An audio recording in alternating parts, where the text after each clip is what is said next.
Why is the laundry happening where the food is? Why did Britain choose this layout? And why has it survived for so long? In Britain, the washing machine's journey begins not with a grand design, but with a shortage of space. Step inside a typical British home, whether a Victorian terrace, a 1930s semi, or a post-war council flat, and you'll find rooms carved to the bare minimum.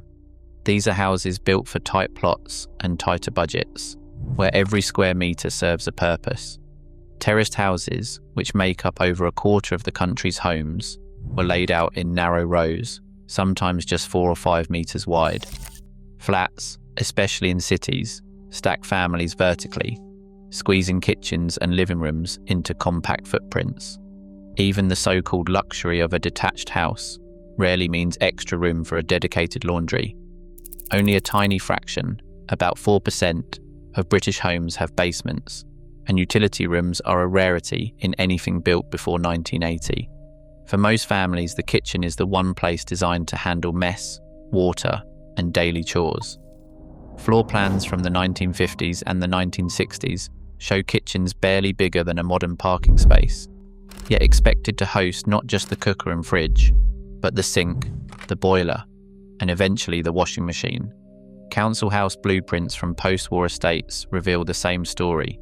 No hidden laundry, no basement, just a narrow kitchen at the back pressed up against the garden wall. The average British home measures just 85 square metres, smaller than most American apartments, which leaves little room for luxury add-ons. So when washing machines finally became affordable and automatic in the late 1970s, there was simply nowhere else to put them. The kitchen, already the domestic workhorse, became the only practical option. In Britain, the washing machine did not invade the kitchen. It found the only spot left.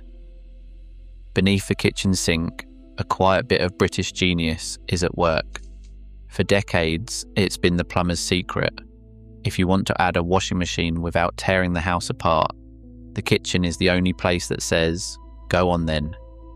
Under the sink, you'll find the heart of the operation. A tangle of pipes, valves, and the all-important trap, already linked to the house's main soil stack. That's the vertical pipe that whisks away everything from the kitchen and upstairs, loo down to the sewers. It's not glamorous, but it's the backbone of the British home.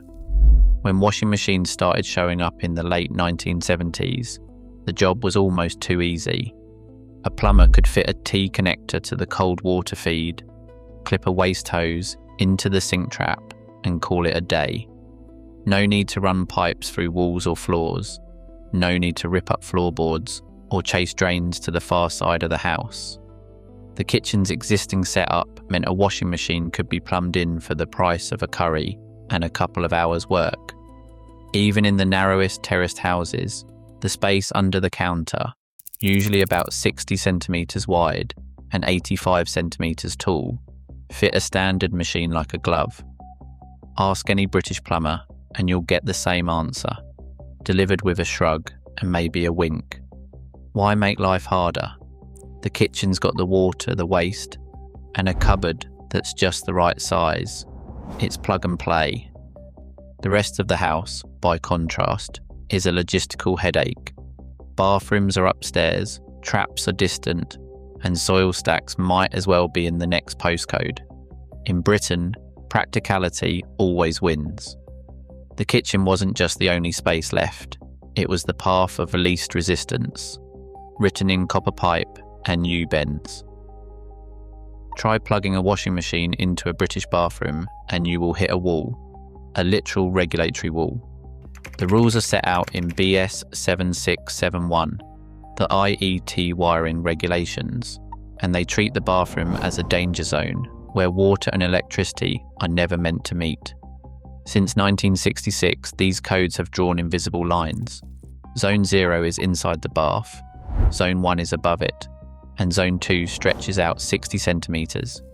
Standard 13 amp sockets, the kind every washing machine needs, are completely banned in all these zones. Even outside the zones, the hurdles keep coming. Only special low-voltage shaver sockets or splash-proof outlets make the cut, and those are no use for a hungry appliance with a spinning drum.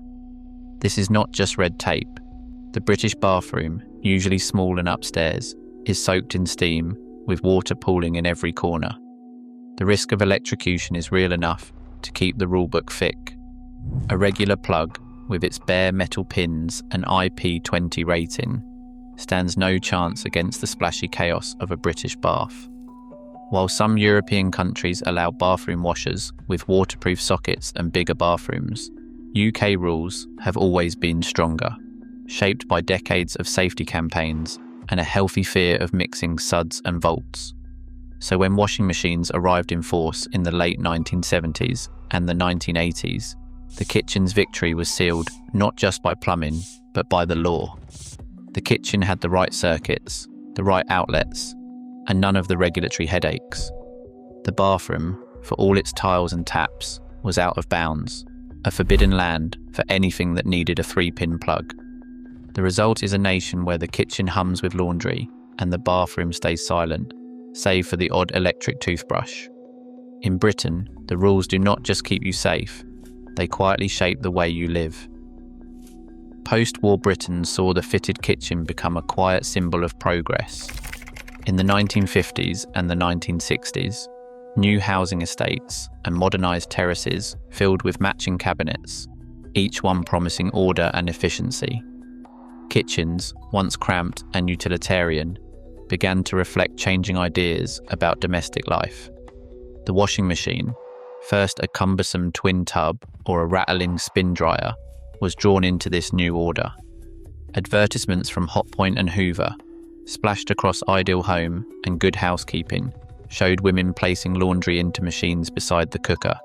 The message clear: this is where it belongs. By 1978, the arrival of the first mass-market automatic washing machines marked a turning point. No more shifting heavy loads between drums or wrestling with buckets. These new machines, built to slide under a standard 60-centimetre countertop, fit seamlessly beside the sink or the fridge. Kitchen designers and manufacturers responded quickly. Brochures from the late 1970s and the early 1980s show continuous runs of cabinetry, the washing machine now a permanent fixture between the fridge and the hob.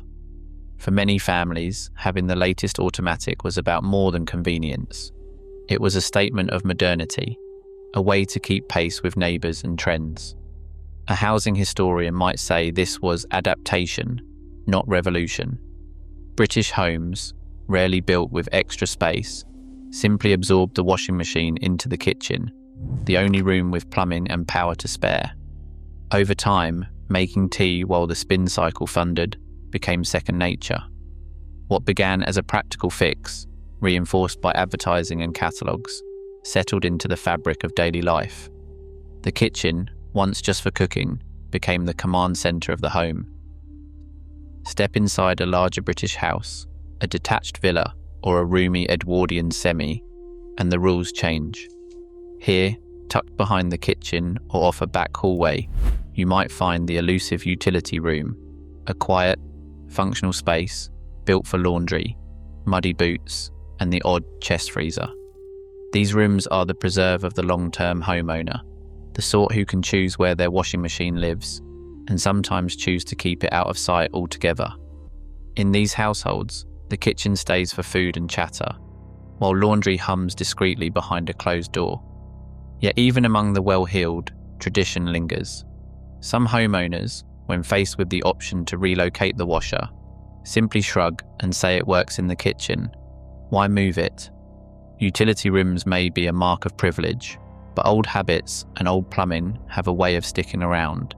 In Britain, domestic variety hides a quiet class divide written in pipes and floor plans. Step across the channel and the rules change. In much of continental Europe, washing machines often spin away in the bathroom, tucked next to the tub or squeezed behind the door. In Germany or France, bigger bathrooms and more forgiving socket rules make it normal to wash your socks where you brush your teeth. In America, laundry usually heads for the basement or a dedicated utility room. Those spaces feel almost luxurious from a British perspective. But in the UK, the idea of moving the washing machine out of the kitchen bumps up against a stubborn reality: cost. Shifting a washer to another room means new pipes, extra drainage, and sometimes a complete electrical overhaul. The bill is anywhere from £300 to £800 just to escape the hum of the spin cycle at dinner.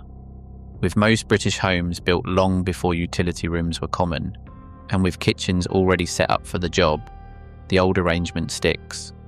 Changing it is not just a matter of taste, it is a question of what is possible and what is worth the hassle.